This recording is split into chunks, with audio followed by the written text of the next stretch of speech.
Acer has announced the B-Touch E130, running the old Android 1.6, but unique in that it's a QWERTY candy bar design with 2.6-inch Quarter VGA screen. Specs include 3-megapixel camera, Wi-Fi, GPS. The processor's light at 400 MHz-ish, but the battery's large at 1500 mAh. Kind of an Android version of the Nokia E71 maybe.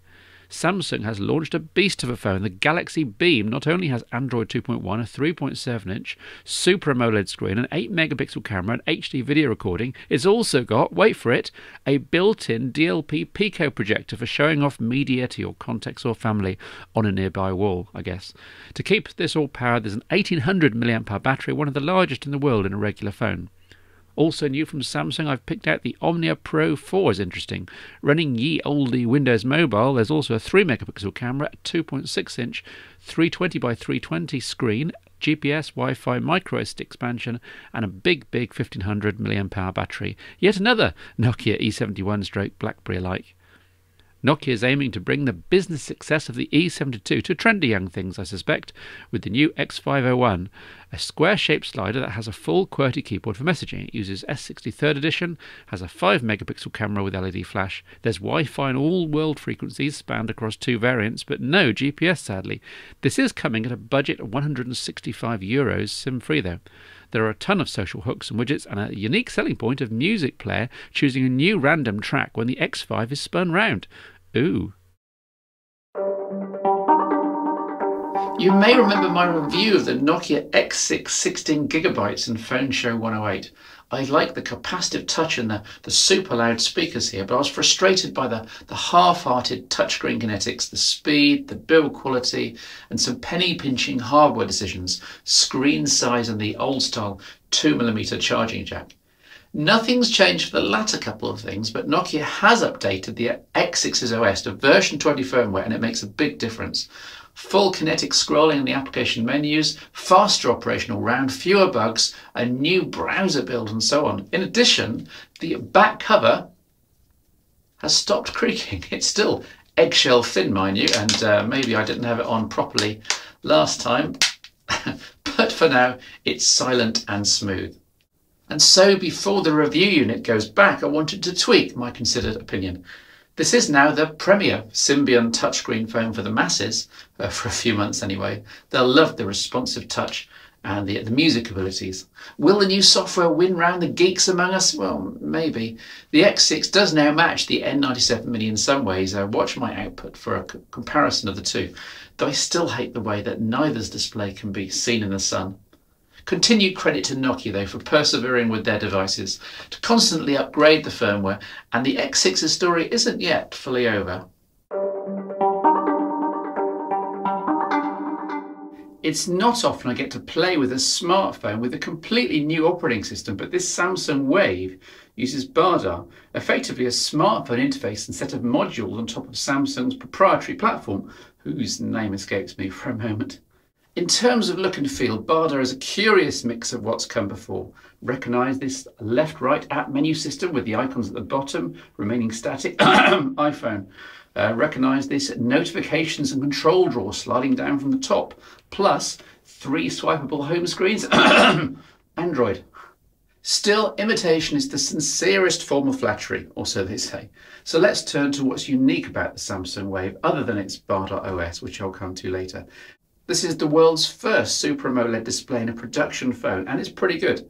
With similar brightness to traditional AMOLED, as seen on the Google Nexus 1 and Samsung's i910 HD, it fuses the capacitive touch layer and the main OLED circuits together to significantly reduce reflections in sunlight, resulting in much better contrast. It's still not up with the Nokia E71s and iPhone 3GSs of this world in direct sunlight, but it's a lot better than what went before.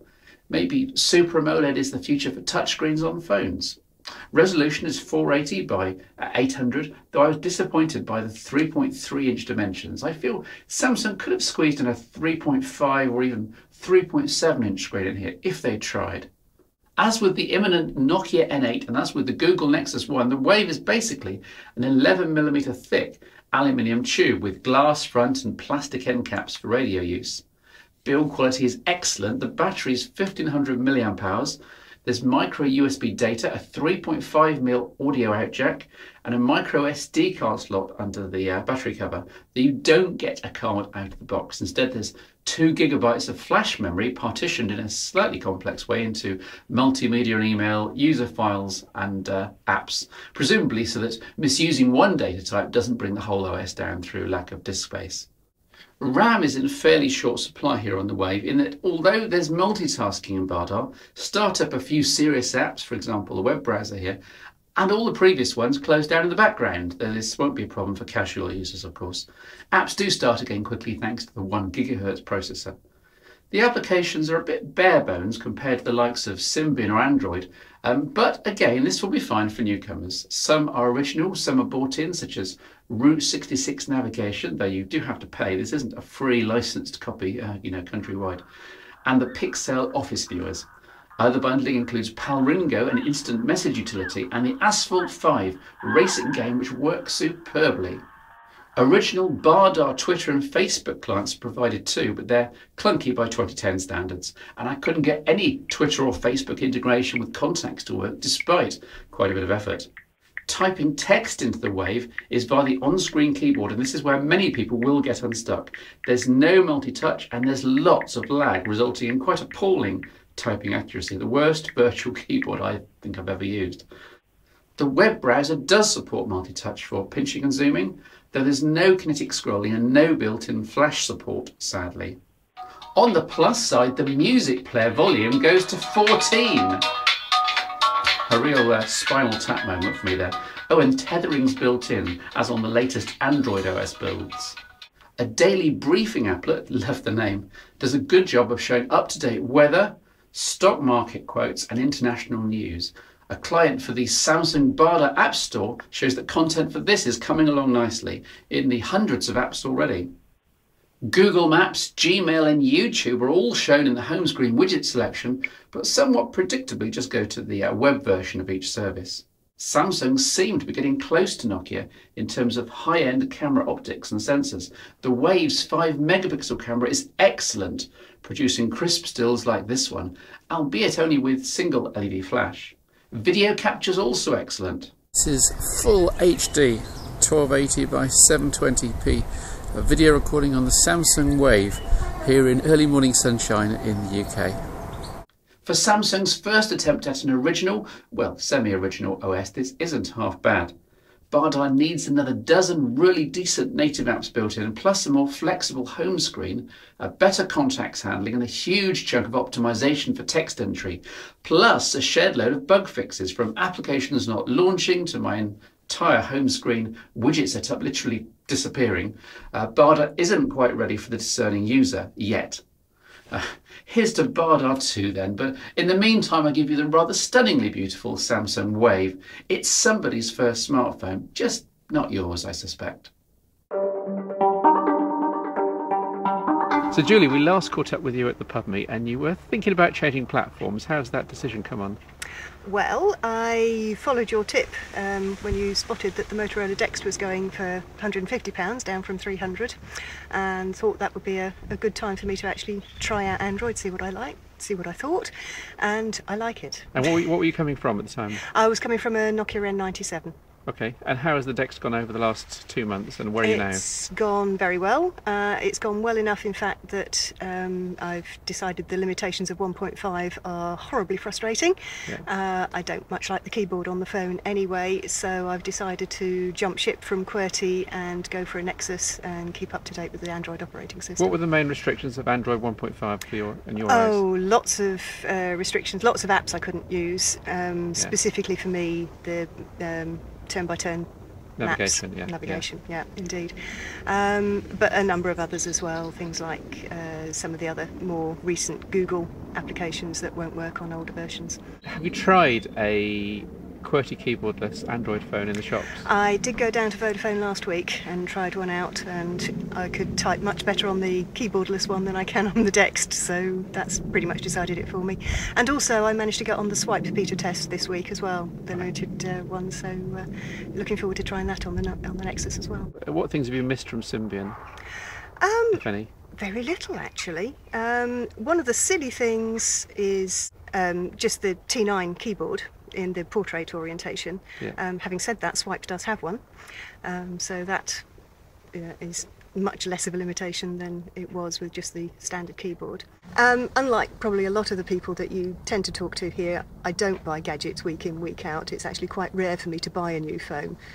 Usually I'll get them on contract, go the 18 months, 2 years or whatever, and then see what's coming along. But Android is moving so fast at the moment that I'm breaking my own rule. I've still got a year left to run on my contract with the N97, but as we know, I've already tried the Dext as a pay-as-you-go and planning on buying the Nexus outright and hoping that by the time my contract ends there will be something else along that tickles my fancy. Yeah. Have you seen the videos reports of the Nokia N8, and does that tempt you back to Symbian at all? I don't think anything's going to tempt me back to Symbian. There are so many things where, because my general usage is so tied in with Google, the Android phones work so much better with Google. Yeah. Where do you stand on the form factor and size debate? I see that you now get Android and phones coming out with 4.3-inch screens and they're getting larger, and the Dell Streak at 5 inches. Where do you stand on that? The Dell Streak I think you'd have to count as a tablet. Yeah. It's just too big to use as a phone. The others I haven't actually seen in the flesh. I have quite small hands, so I suspect that they'd be a little bit too big for me to feel comfortable using. So I think, you know, the Nexus is probably round about the right kind of size, big enough screen to be useful, but small enough to hold comfortably. Google keeping it up to date. Okay. Simple as that. Yeah. So you're a Froyo fan? Well, I don't know yet because I haven't seen Froyo, but I'm certainly looking forward to try it. I'll probably use 2.1 on it for a while, see how I get on with that, and then go for Froyo after that, rather than diving straight into Froyo. I gather there are some glitches with some applications on Froyo, so maybe I'll wait for things to settle down Where's a bit. that do or die phone show spirit? Well, like I said, my phone's got to work for me. Right, thanks Julie. You're welcome.